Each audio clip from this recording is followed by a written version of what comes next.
నెల్లూరు జిల్లా కందుకూరు పట్టణంలో రాష్ట్ర ప్రభుత్వం ప్రతిష్టాత్మకంగా ప్రారంభించిన ఆటో డ్రైవర్ల సేవలో పథకంలో కార్యక్రమంలో భాగంగా కందుకూరు నియోజకవర్గ ఎమ్మెల్యే ఇంటూరు నాగేశ్వరరావు స్థానిక టీడీపీ కార్యాలయం నుంచి మార్కెట్ యార్డ్ వరకు భారీ ఆటో ర్యాలీ నిర్వహించారు. ఈ ర్యాలీలో ఎమ్మెల్యే ఇంటూరి స్వయంగా ఆటో నడుపుతూ ఎన్టీఆర్ సర్కిల్ వరకు చేరుకొని అనంతరం ఎన్టీఆర్ విగ్రహానికి పూలమాల వేసి నివాళులర్పించారు. ర్యాలీగా మార్కెట్ యార్డ్ వరకు చేరుకొని సమావేశం నిర్వహించారు. ఈ సందర్భంగా ఆయన మాట్లాడారు.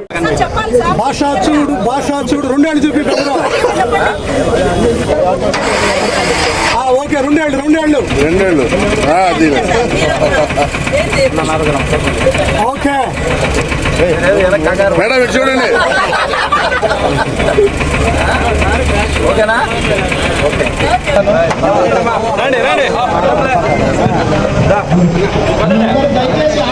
అయిపోయింది దయచేసి ఆటో డ్రైవర్ అందరూ మీ ఆటో ఎక్కేసి రెడీగా ఉండండి. ర్యాలీ స్టార్ట్ అవుతుంది.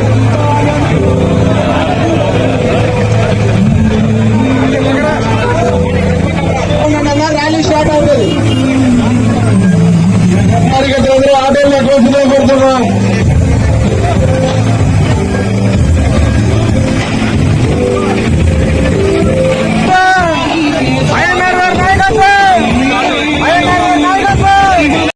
మరొక సంక్షేమ కార్యక్రమం ఆటో డ్రైవర్ల సేవలో ప్రారంభం చేయడానికి విచ్చేసిన శుభ సందర్భంగా మీ అందరి తరపున మనస్ఫూర్తిగా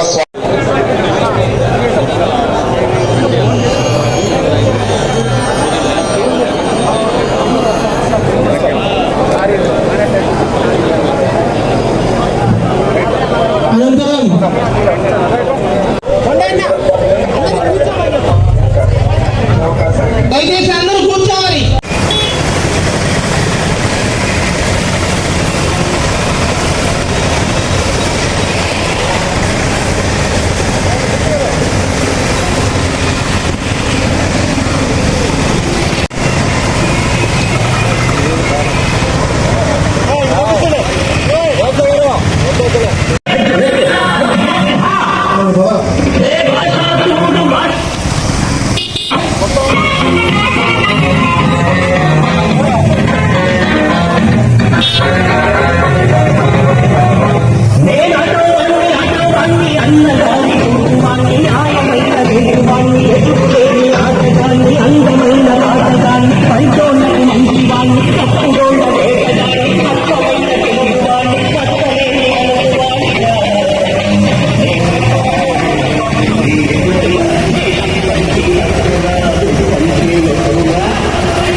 ఫోన్ చూపించండి. పట్టవాళ్ళు చూపించండి. మెసేజ్ పట్టవాళ్ళు ఫోన్ చూపించండి. ఓకేనా?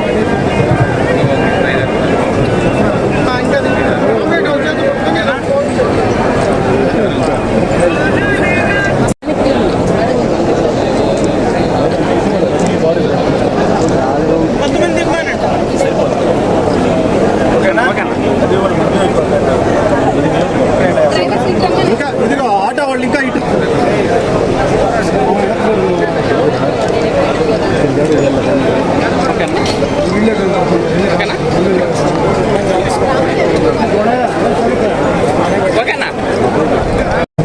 పేదవాళ్ళని కడుపు నిండా అన్నం పెట్టాలి. పేదవాళ్ళు కూడా ఎక్కడా కూడా ఆర్థికంగా వెనుకబాటుతనానికి గురి కాకూడదని చెప్పి ఈ రాష్ట్రంలో ప్రతి పేదవాడిని ధనవంతం చేయాలనే లక్ష్యంతో పనిచేస్తున్న రాష్ట్ర ముఖ్యమంత్రి నారా చంద్రబాబు నాయుడు గారికి కందుకూరు ఆటో డ్రైవర్ల సోదరు నుంచి అలాగే కందుకూరు మీరందరూ కూడా గౌరవ ముఖ్యమంత్రి గారు అలాగే ఉపముఖ్యమంత్రులకు గురై ఈ రాష్ట్రంలో ఒక సుపరిపాలన అందించాలని చెప్పి మీరు చేసిన కృషికి నాకు లోకేశ్వర గారు చెప్పారు. రాష్ట్రంలో రాజకీయ ముఖ చిత్రాన్ని మార్చగల శక్తి ఆటో డ్రైవర్ చేతిలో ఉందని చెప్పి చెప్పడం జరిగింది.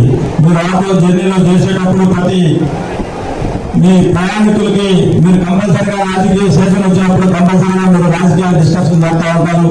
మీ అందరూ ఎంతో మంచి ఆలోచనతో ఈ కందుకూరు నియోజకవర్గంలో కూడా నన్ను గెలిపించినందుకు మీ అందరికీ చేతులెత్తి నమస్కారాలు తెలియజేసుకుంటూ మీ అందరం కూడా ఈ రాష్ట్రంలో P4 కార్యక్రమం నారా చంద్రబాబు నాయుడు గారు మీ అందరూ కూడా తెలుసు. గత ప్రభుత్వంలో ఏదైనా ఒక హాస్పిటల్ ఇవ్వాలంటే లక్ష్యంతో ఖర్చు అయ్యే పరిస్థితి లేదు. ఆరోగ్యశ్రీలో ఏదో కొన్ని జబ్బులకు ఉండేది, కొన్ని జబ్బులకు లేని పరిస్థితి.